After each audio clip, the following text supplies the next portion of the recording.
The Ronald Evangelistic Association is pleased to present Wes White with Turn the Page, featuring Ron Dart.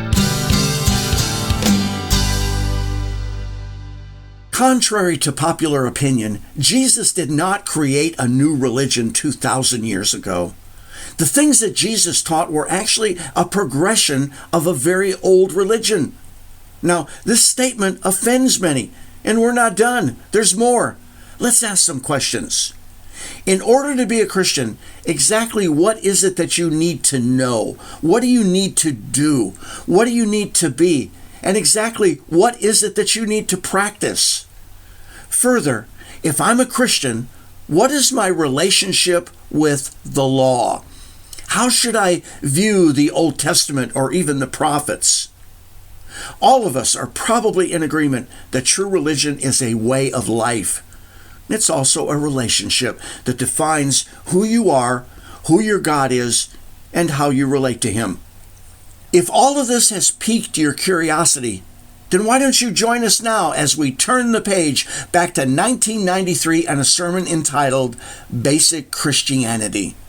In this message, the late Ronald L. Dart will examine the identity of God and all His traits, and he'll show how that identity is central to Christianity. The title of my sermon today is Basic Christianity, and the subtitle is, What exactly do you have to know? What do you have to know, do, be, and practice in order to be a Christian? And if you expect me to cover all that this afternoon, this may be one of those occasions when I preach till midnight and then we take a nap and start again in the morning, because I will give you a relief, I do not expect to cover that subject entirely this afternoon. Basic Christianity. Possibly the first thing you need to know is that the name is all wrong. Well, maybe not all wrong. In Acts the 11th chapter is when the name Christian is first introduced in the Bible. In Acts 11, and I believe we'll begin reading about verse 25. It says, Then departed Barnabas to Tarsus to seek Saul, and when he had found him, he brought him to Antioch. And it came to pass that a whole year they assembled themselves with the church and taught much people. And the disciples were called Christians first in Antioch. So here's where the title, the appellation, was placed on them for the very first time. There's no suggestion that they called themselves Christian. Hardly. They called themselves disciples of Jesus. I think disciples of Christ would probably be misleading. I don't think they would have used that term exactly, because Messiah or Messias was a term that could be applied in a lot of different ways. And very specifically, Jesus was their rabbi. They were disciples of Jesus, much as other Jews were disciples of Gamaliel or another rabbi. So they were called by other people Christians or Messianists, as it were, in Antioch. Later, when Paul has made a great speech before Agrippa, he finally at the end of it says, Well, almost thou persuadest me to become a Christian. And there's a certain sarcasm in Agrippa's comment, because he uses the term almost, which is like being almost pregnant. I mean, there's no way that he was even getting close. And even the choice of the use of the word Christian is pejorative in the way he used it, because otherwise he would have said, almost you persuade me to become a disciple of Jesus. Later, Peter will talk to the people he's writing to in his first letter, and I'd like to read this to you because it's very interesting the way that Peter puts it. It's in 1 Peter chapter 4. 1 Peter chapter 4. He says in verse 16, Yet if any man suffer as a Christian, let him not be ashamed, but let him glorify God on his behalf. Now what's interesting about this is the context. Notice in verse 15, But let none of you suffer as a murderer, or as a thief, as an evildoer, or as a busybody in other people's matters. Yet if any man suffer as a Christian, let him not be ashamed, but let him glorify God on his behalf. Now you need to understand that in that world and at that time, there were a lot of reasons why you might suffer. There were a lot of crimes that one might commit. Murder was a crime. A thief was a crime. Being a Christian was a crime in certain people's eyes. And so they said, we don't want you suffering as a thief or an evildoer or a murderer or a busybody in other people's matters, but if you should have to suffer as a Christian, then let's don't be ashamed of that. It is something, frankly, that was esteemed by the world at large a shame, a crime, something to be punished. And his response simply was, don't allow that to be your response in that situation. So the very term Christian, as far as all the period of time that we have in the New Testament, was not a term that the Christians adopted and really wore as a badge, or that they called themselves and they said, we are Christians. They were disciples of Jesus or disciples of Christ. They were not, quote, Christians, except as they were called Christians by other people. Of course, the term did, as time went on, begin to stick. The second important thing for you to know about Christianity is that Christianity was not a new religion. In this time, Judaism, and of course this is another area of mistake that people make, they think in terms of Judaism as being the religion of the Old Testament. In other words, the worship of God, the keeping of the law of Moses, the observance of the Sabbath, the abstinence from clean and unclean meats, the keeping of the holy days, Feast of Tabernacles, Passover, and the like. All these are the practices of what people call Judaism. This is not correct. These things, Judaism simply means the religion of the Jews. Now, you may not be aware of it, but the word Judaism is a Greek word, Judaism, and it is used in the New Testament. It's used back here in Galatians twice. Galatians chapter 1, just to show you how it is used in the context in which it is used. Galatians chapter 1 and verse 13 and 14 is where you'll find it. I think I have myself in the right place. Yes. Paul says in verse 12, or verse 11, I certify you, brethren, the gospel which was preached by me is not after man, for I didn't receive it of man, neither was I taught it, but by the revelation of Jesus Christ. For you have heard of my conversation or conduct in time past in the Jews' religion. The word is Judaism, basically, which means Judaism. It could have probably, since we use the word in our language, it would have been well to have translated it that way. You have heard of my conversation or conduct in time past in Judaism, how that beyond measure I persecuted the church of God and wasted it. And I profited in Judaism above many of my equals in my own nation, being more exceedingly zealous of the traditions of my fathers. In other words, in the religion of the Jews, that is Judaism, which was their own version of the worship of the eternal, or the worship of Yahweh. Now, mind you, throughout the Old Testament, the law of Moses was not given to the Jews, it was given to Israel. The holy days and the Sabbath were not given to the Jews. The Sabbath was, of course, given to man first, but it was given to Israel, and all Israel was taught about the worship of God through the Sabbath day. The Sabbath was given as a test commandment, not to the Jews, but to all of Israel, so that they would know who their God was. And so down through history, with all the laws that God gave, and throughout the Old Testament, you are encountering again and again not the religion of the Jews, but the religion of Yahweh as given to Israel for them to worship Him. So Paul speaks here, as I said, of the religion of the Jews. Now there's another interesting little passage back in Acts 26, which I think will help us get it in focus a bit more. The 26th chapter of Acts, and I'll begin reading about probably in verse 1 here. Acts 26 and verse 1. Then Agrippa said to Paul, you are permitted to speak for yourself. Then Paul stretched forth a hand and answered for himself. I think myself happy, King Agrippa, because I shall answer for myself this day before you, touching all the things whereof I am accused by the Jews, especially because I know you to be expert in all the customs and questions which are among the Jews. Wherefore I beseech you to hear me patiently. Now mind you, not only in the religion of the Jews was there the religion that God gave to Israel, Sabbath, holy days, clean and unclean meats, all the things that you read in the Bible. There was a vast structure of what the Jews call the traditions of their fathers, otherwise called the oral law. And there was a distinction or a difference of opinion among the Jews on the role of the oral law. Paul had been a Pharisee, and the Pharisees believed that they had to obey the written law. That's what you're familiar with from the Old Testament.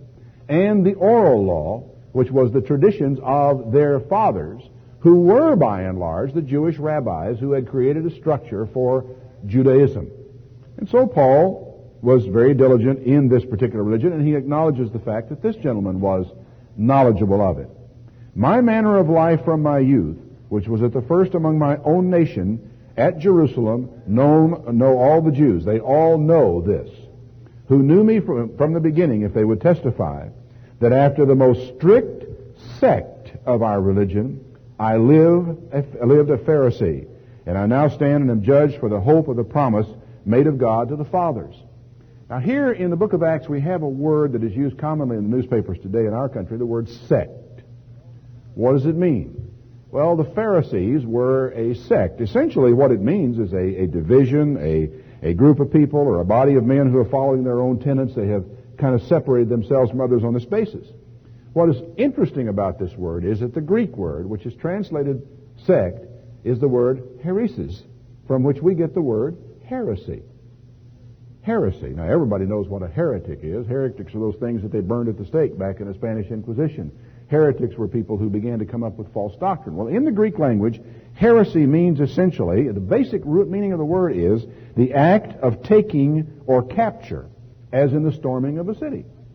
Odd kind of structure in a way, but when you think about how it becomes used in religion, that a heresy is the act of taking or capture, and that a heretic is one who is taking or capturing, and that the objective is to capture or to take a group of people and to create a new sect.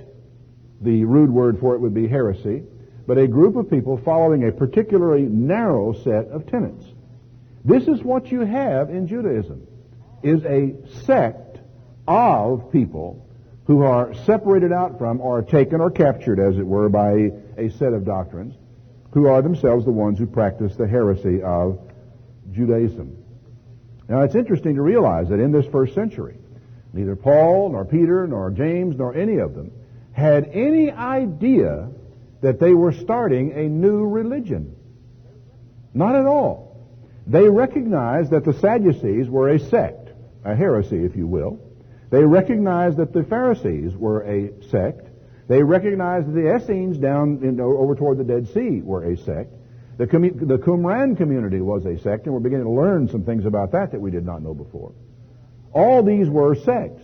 Well, now, in that world and in that time, Christians were viewed as a religious sect. They were a sect of a much larger religion, if I may use the terms in this way. A religion is the let's say, the grouping of worship around a particular god. Buddhism is the worship of Buddha.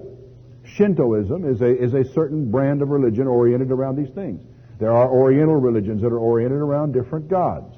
Well, here we come to the concept of a religion that is oriented around the worship of Jehovah, as it is called in your Old Testament. Yahweh, as some people prefer to pronounce it. But in any case, the Father, the God of Jesus Christ, the God of Abraham and Isaac and Jacob, the one who ruled over Israel, the one who gave Moses the law, this same one is the one who is worshipped by Pharisee, Sadducee, Essene, Qumran's member, or a Christian. They had no idea of changing to a new religion. They may well have been willing to acknowledge themselves as a sect, but what it really was a development of the religion of their fathers. Now, to fully explain what I'm trying to say here, I need to review for you and with you a speech that Paul made. Sometimes when you're reading through the book of Acts and you come to these speeches, they seem a little redundant to you because they go back and they seem to just simply recount the history of Israel. And you think, well, I know all that. And oftentimes read over them and don't read them. Well, this particular speech, and the speech is in the 24th chapter of Acts, is a very important one for understanding the nature of Christianity and of what it means to be a Christian and how it is that we find ourselves worshiping God as Christians rather than worshiping God as people who have been converts to Judaism, shall we say. Now, what has happened here is that Paul has returned to Jerusalem against all manner of advice. Prophets had told him, don't go to Jerusalem. They had prophesied that he would be bound there, and Paul says, I'm sorry, I got to go there, and go he went. And when he got there, the disciples were glad to see him, and he had brought with him the offering for the poor saints at Jerusalem that they had taken up in Corinth and other places. So this was an offering of food that they had brought with them. And the elders at Jerusalem said to him, look, there's a lot of bad talk going around about you here in Jerusalem. They're telling everybody that you are teaching people to forsake Moses, to turn away from the law, and that you actually basically have left the religion of our fathers. And we want them to know that this is not true. Here's what we suggest.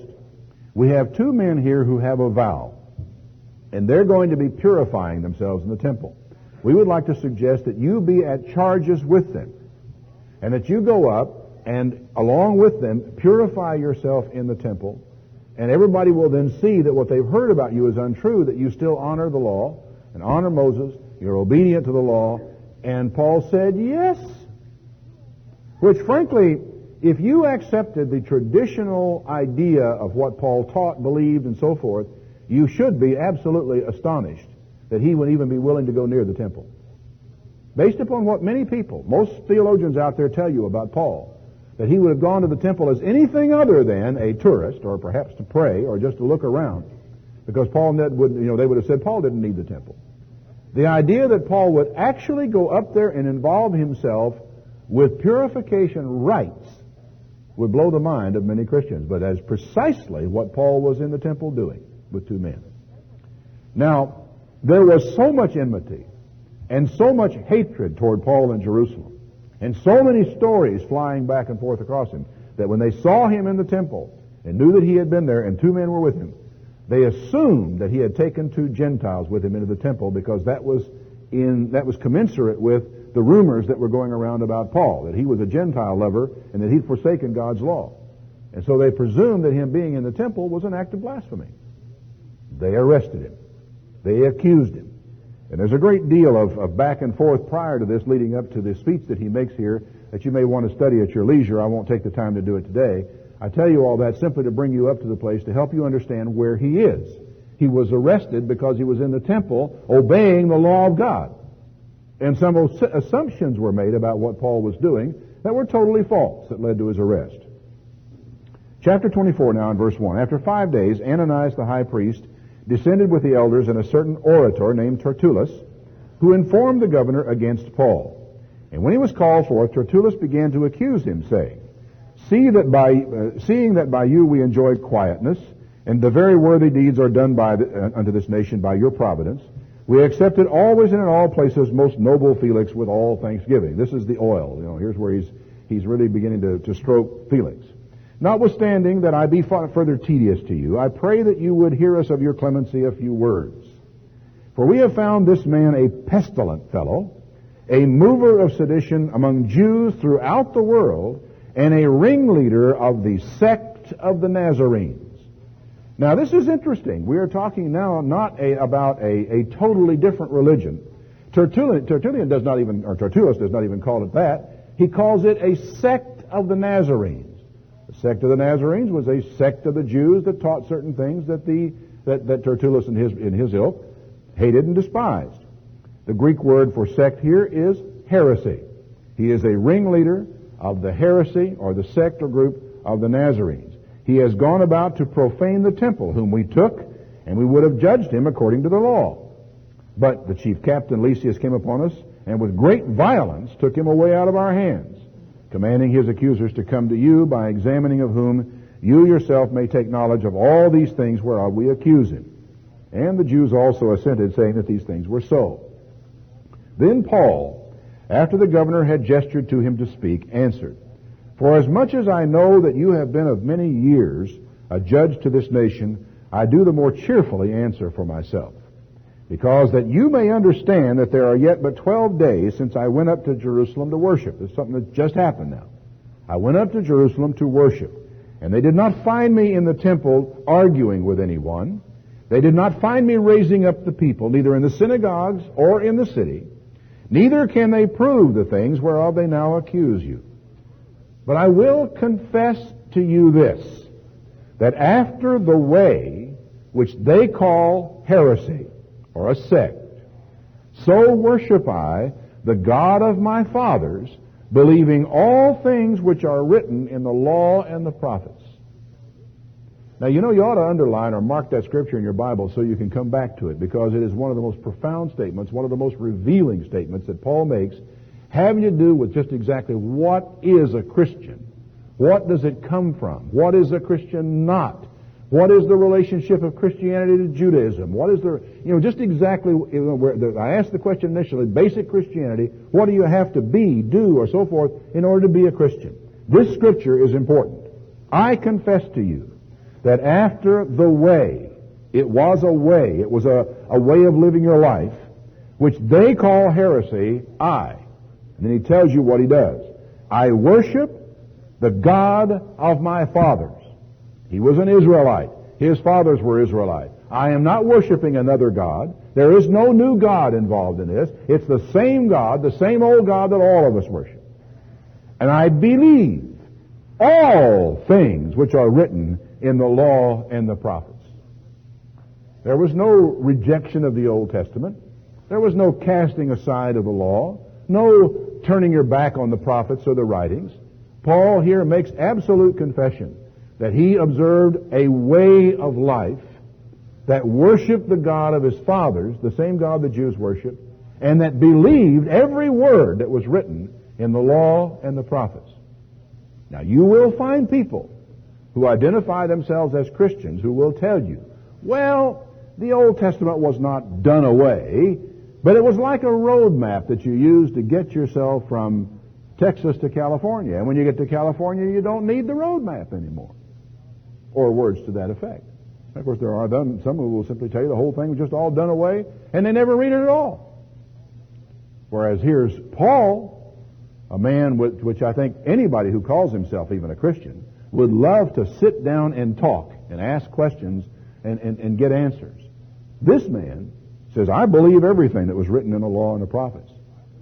There are a lot of people who couldn't tell you that because they haven't read them. And if you haven't read it, how do you know whether you believe it or not? Well, Paul did. And he says, I have hope toward God, which they themselves also allow, that there should be a resurrection of the dead, both just and unjust. We are not dealing, folks, here with a different law, with some new religion. I mean, I believe what they believe. I believe in Moses. I believe in the prophets. I worship the God of my fathers. They worship the God of my fathers. I believe in the resurrection of the dead. They believe in the resurrection of the dead. And herein do I exercise myself to have always a conscience void of offense toward God and toward men. Now, after many years, I came to bring alms to my nation and offerings. Those alms, by the way, many of them were coming from Gentile Christians. Whereupon certain Jews from Asia found me purified in the temple, neither with multitude nor with tumult. In other words, I wasn't defiled. I was purified when they found me. And they were, by the way, not local Jews. They were Jews from Asia, which I think is interesting, who ought to have been here before you and object if they had anything against me. That's another oddity.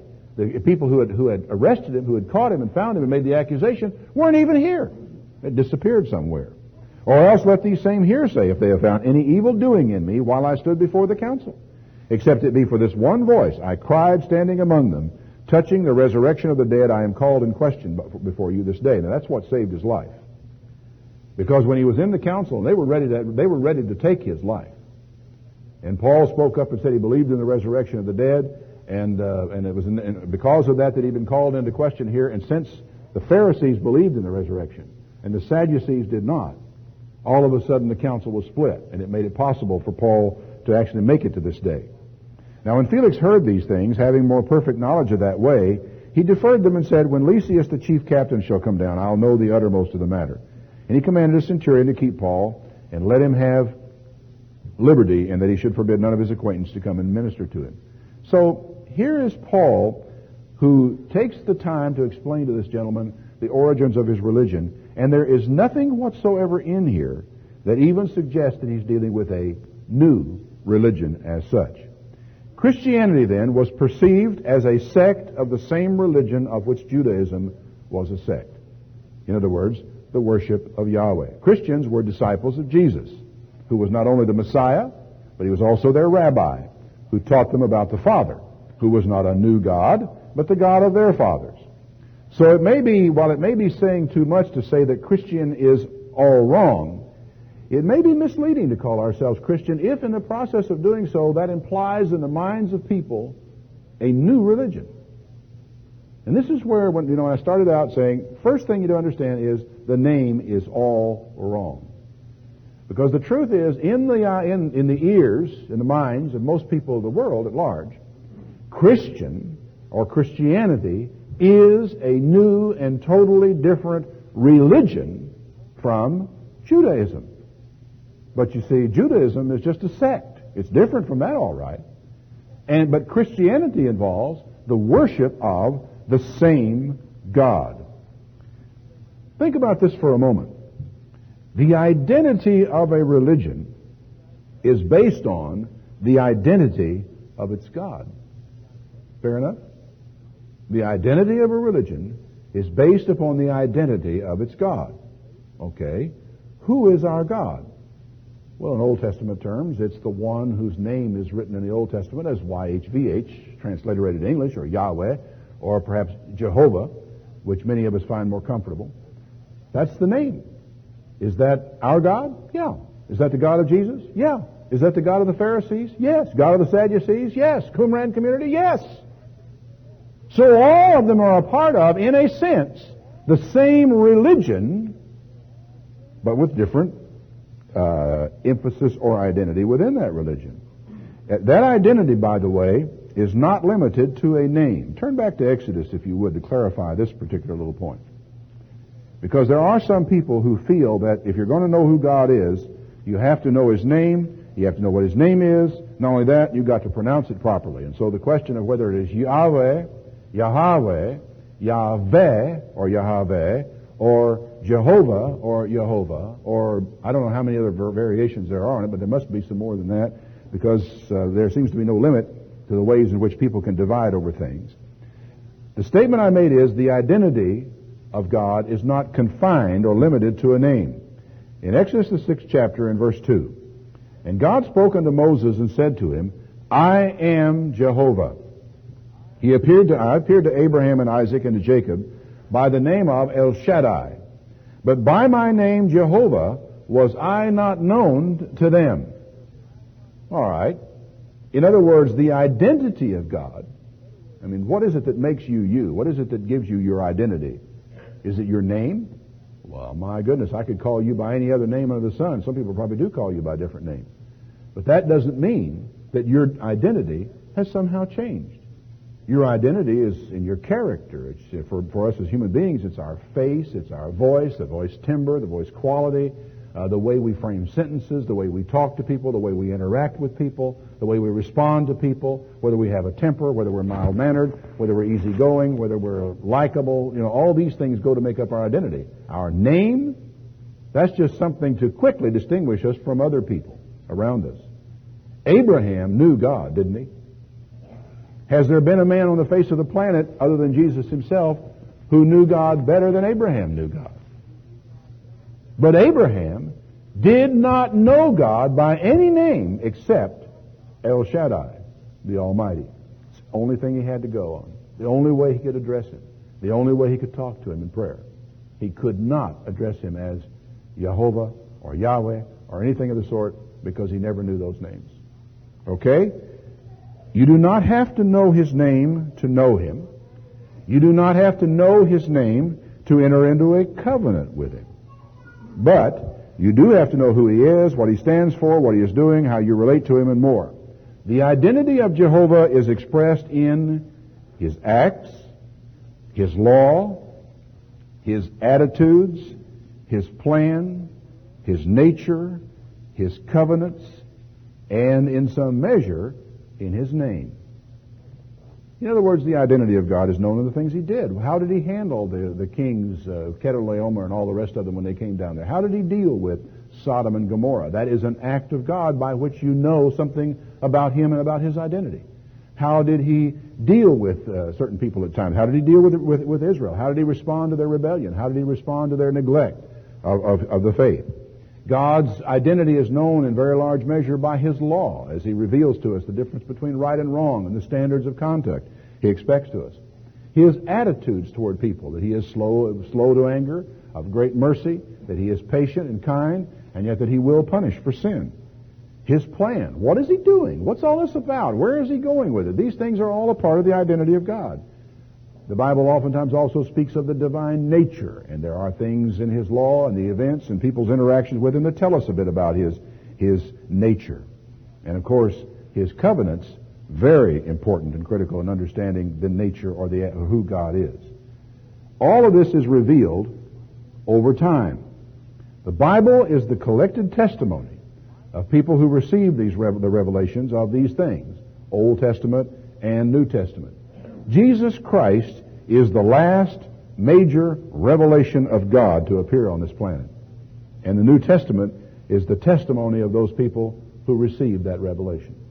And you can sit down this evening, put your feet up and have a cup of coffee in your hand and sit there and read through the testimony of Matthew or Mark or Luke or John, and read the letters that one man, Paul, wrote to a group of Christians over in Corinth, and that Paul wrote to a group of Christians over in Romans, that slowly but surely developed for us the testimony of the acts and the message of Jesus Christ, which, as I said, was the last revelation of Jehovah upon this planet. Christianity, then, is not a new religion. It was a stage in the development of the very oldest religion. Actually, there is no name for this old religion. We like to hang labels on things, but there is no name for it. To call it Judaism is a terribly misleading expression regarding that old religion. In modern usage, men would probably call it Yahwism, the worship of Jehovah. And herein lies a weakness in man's grasp of religion. True religion is not merely a matter of worship. Now, what's worship? Well, worship in the literal use of the term means obeisance. To do obeisance, there are different things in different communities that people do about obeisance. The movement from the hand to the breast, to the lips, and up to the forehead and out in some Islamic communities is an act of obeisance to the one that you are doing obeisance to. It means, I will obey you, essentially is what it means. Kneeling down is an act of obeisance. Prostrating oneself upon the floor in front of someone is an act of obeisance. The fact that, let's say, unto a king you could not turn your back is an act of obeisance or of worship. Worship just, basically means this. Now, for many people now, though, if you want to say, well, what do you mean by worship? Well, worship is what people will do tomorrow morning when they get up, scrub their faces, put on their neckties, and go down to their church. And when they get to their church, there will be hymns on the wall. There will be responsive readings that will be done out of the hymnal. There will be songs. There will be an offering taken up. There will be a sermon that is delivered. This is a worship service. And where you go and who you do that with and when you do that is all a part of the thing that makes up a matter of your religion. And your religion is identified by where do you go to church? For many people. Okay, how do you know what religion you are? Well, I'm a Baptist. Why are you a Baptist? Well, I go to church. That's where I go to church. And if I decide to go to church somewhere else, I have now become something different. And there are people who change their, quote, religion, end quote, over the course of their life. The identity of many people's God is determined by where they go to church. Now, this is reflected in the Bible in a rather interesting encounter back in the 4th chapter of John. The mindset is not new, by the way. The mindset is very old. That the identity of a man's God is determined exclusively almost by the choice of place and so forth of worship. John, the 4th chapter. Now, this is the encounter of Jesus with the woman at the well. And when he was there, of course, he had quite a little exchange with her over different things. And finally, in verse 19, the woman says, Sir, I perceive that you're a prophet. Our fathers worshiped in this mountain, and you say that in Jerusalem is the place where men ought to worship. Now, this is rather interesting, I think, because it underlines again an age-old attitude, which is still very much expressed today.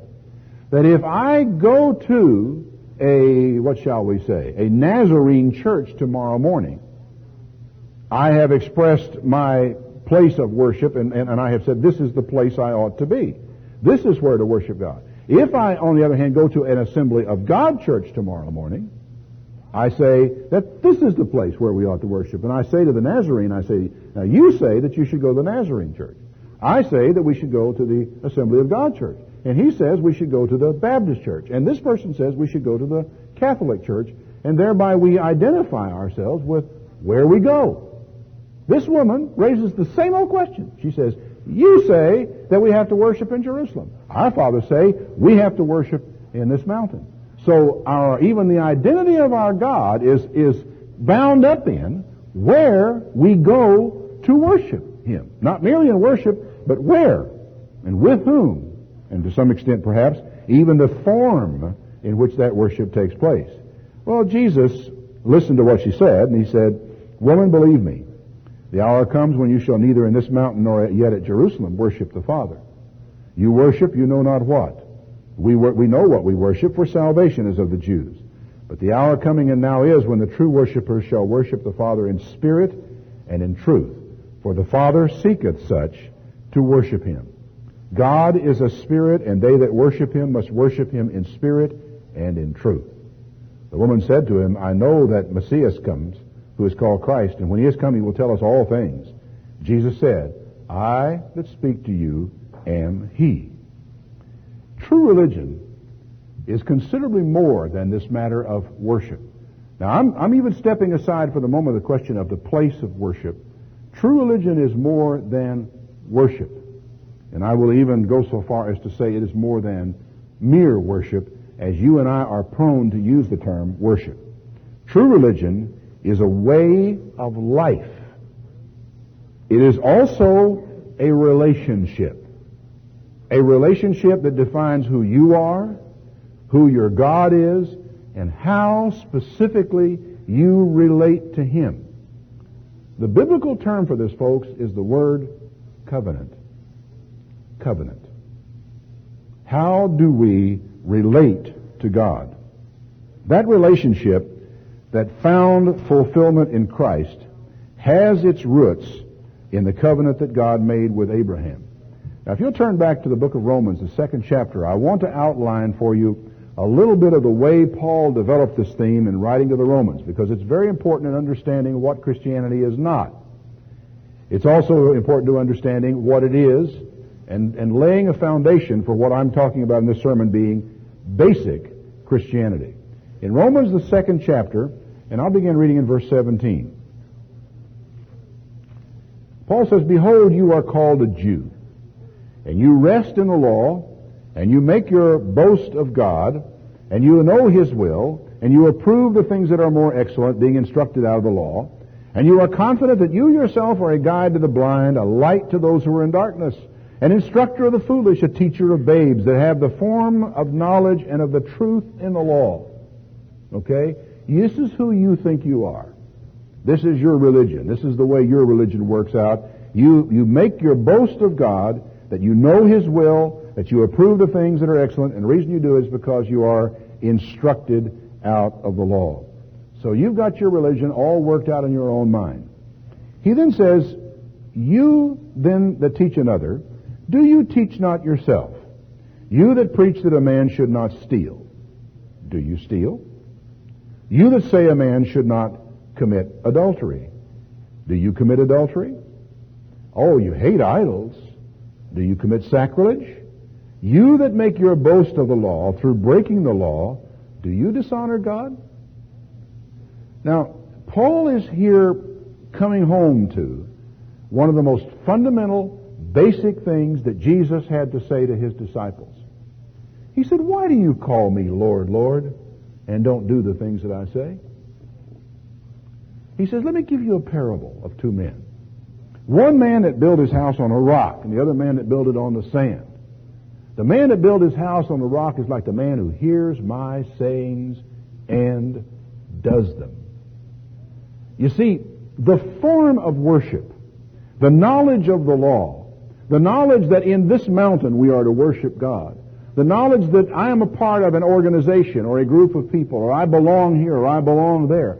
Do you realize Paul says, Jesus says, the Old Testament says, it's shot through the whole Bible, is that none of that is of any value. What is of value is what you do. How do you live your life? How do you walk in the way? I don't know of an older sermon theme than that. It's not what you think, it's what you do. It's not what you say, it's what you do. It's not what you profess, it's what you do. Your actions speak louder than your words. And so on it goes. How many cliches are there that we can throw out there on this particular subject? He goes on to say, "The name of God is blasphemed among the Gentiles through you," writing to Jews who profess the law and don't keep it. He says, "For circumcision verily profits if you keep the law. But if you're a breaker of the law, your circumcision is made uncircumcision. Therefore, if the uncircumcision keeps the righteousness of the law, Shall not his uncircumcision be counted for circumcision? And shall not uncircumcision, which is by nature, if it fulfill the law, judge you who by the letter and circumcision transgress the law? What's he saying? He's saying, well, look, you wear the garments, and let's go a little further than garments. You have the physical act that was done on you when you were an 8-year-old child and 8-day-old child, and didn't know or have anything to do with it anyway. That because you wear that sign, and because you carry the law around in the synagogue, and because you can argue and discuss the law with the rabbis all day long, don't you realize that an uncircumcised person who keeps the law, actually does the law, is counted as circumcised by God, and that you who are circumcised, who don't do the law, are counted as uncircumcised by God? Circumcision was a sign of your religion. Got it? In other words, I'm circumcised, I am this religion. I'm uncircumcised, I am not this religion. Okay? God says, the Gentile who doesn't carry the sign, but who lives the life, is counted as faithful. Whereas the rest of you people, I don't know who you are.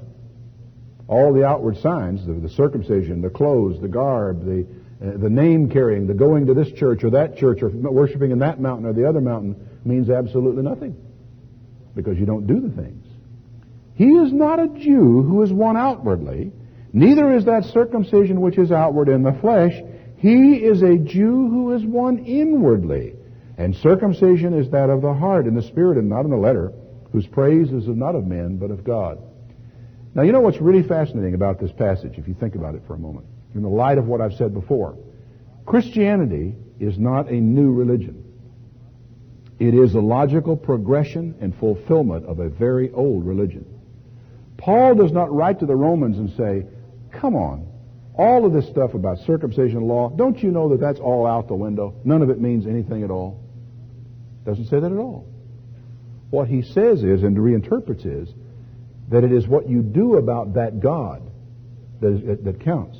And that you actually become circumcised in the heart, in the eyes of God, because you're obedient to God. That's what he says. It is a reinterpretation. It is an advance forward in the understanding and the worship of that same God. It is not an abandonment of a God and the acceptance of a new one. Paul had no thought in his mind that he was leaving the religion of his fathers. What he saw in Jesus was a fulfillment of the religion of his fathers that took it on to a new level. What advantage then has the Jew? What profit is there in circumcision? Well, much in every way, chiefly because that under them were committed the oracles of God. You know, not only did they have the law of Moses, but oracles actually, or little sayings, does really go beyond to the judgments that were handed down by God through generations, and they had these things. What if some of them did not believe? Shall their unbelief make the faith of God without effect? God forbid. Let God be true, though every man is a liar, as it is written, that you might be justified in your sayings and might overcome when you are judged. Then down in verse 20, all that we've been reading up until this time is perhaps a clarification of what Judaism is not. You know, Judaism is not really that worship of God that is spoken of in the Old Testament. It's not unless or until they actually begin to do those things. He then says in verse 20, therefore by the deeds of the law there shall no flesh be justified in his sight, for by the law is the knowledge of sin. Notice the law is not a justifier. The law is a teacher. The law teaches you the difference between right and wrong. It is not given to man to somehow set things right once they have been wrong. It is given to tell you what's wrong so you'll know when you are wrong. But now the righteousness of God apart from the law is manifested, being witnessed by the law and the prophets, even the righteousness of God which is by the faith of Jesus Christ, unto all and upon all them that believe. For there is no difference. There is not one way of salvation for Jews and another way for Christians. You don't have one way of salvation in the Old Testament and a different way of salvation in the New. There is no difference. All have sinned and come short of the glory of God. Being justified freely then by the grace through the redemption that is in Christ Jesus, whom God has set forth to be a propitiation through faith in his blood, to declare his righteousness for the remission of sins that are past through the forbearance of God. To declare, I say, at this time his righteousness, that he might be just and the justifier of him that believes in him. You know what this is all about is essentially that under the law and during the law, men sinned. They became guilty. The wages of sin is death. They deserve to die. That they had to somehow be justified, and that justification came through faith in Christ, not through the keeping of the law, not because they were Jews, not because they had the law in possession. For in truth, they had all broken the law. Paul makes that point at great, great length. And then says, where is boasting? It's excluded. By what law? Of works? No. Boasting is excluded by the law of faith. Therefore, we conclude that a man is justified by faith without the deeds of the law. There's not a thing in the world that you can do. You can't keep the law the rest of your life perfectly and get yourself made right with God because of over the things that you've done in the past. You can't offer 1 million animals in sacrifices. You can't give great amounts of money to the temple treasury. You can't tithe of all you possess. You can't do all these things and somehow get made right. It won't help. There is nothing that will help except the blood of Jesus Christ. Is he the God of the Jews only? Aha! Is he the God of the Jews only? Do you realize that by the time Christ came and walked this planet, that the Jews had basically come to the conclusion that God was the God of the Jews only? They wouldn't eat with Gentiles. There was no way in which they were going to go out and try to take the knowledge of God to the Gentiles. And the truth is that the law and the prophets made it very clear that a Gentile could worship God, should worship God, and in fact must worship God. God was not in the Old Testament merely a God of the Jews. He was not even in the Old Testament merely the God of Israel. He was the God of everybody. Is he not also of the Gentiles, he says? Yes, of the Gentiles also, seeing that it is one God who shall justify the circumcision by faith and the uncircumcision through faith. That's the only way. No other way, just faith. Do we then make void the law through faith? Oh, God forbid. We establish the law. He said what we've done in coming around here, because of the very fact that you have to be forgiven of sin, because of the very fact that you have to have God's mercy, you validate the law, because the law is what has said you deserve to die. You haven't made void the law. You've established the law in its proper role. And that is of the one that tells you where you are wrong, where you have sinned, what sin is, how to live your life, where to walk, where not to walk, what to do, what not to do. So that when you have broken it, you know that you are a sinner, and being a sinner, you must know where you have to go. The law is not enough. In other words, Paul clarifies first of all here in Romans what Judaism is not. Then he comes along and explains that the law and merely knowing about the law and even the doing of the law is not enough. We have not identified our worship. We have not created our relationship with God. We have not come to where we should be. It's in chapter 4 now of Romans that he begins to clarify and develop that understanding of the relationship God created with a man that actually forms the foundation upon which our relationship with God today is built.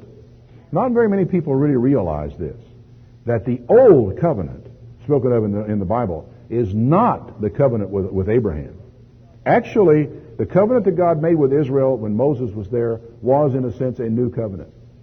At a time, it in turn became old, and it does speak of that covenant as being an old covenant.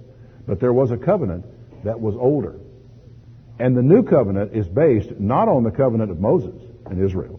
It is based on the covenant God made with Abraham. It is really older than what we call the old covenant. What shall we say then that Abraham our father as pertaining to the flesh has found? For if Abraham were justified by works, he has whereof to glory, but not before God. For what does the Scripture say? Abraham believed God, and it was accounted to him for righteousness. Salvation by works? Salvation by grace? What is salvation? Has it changed? Is this a new religion?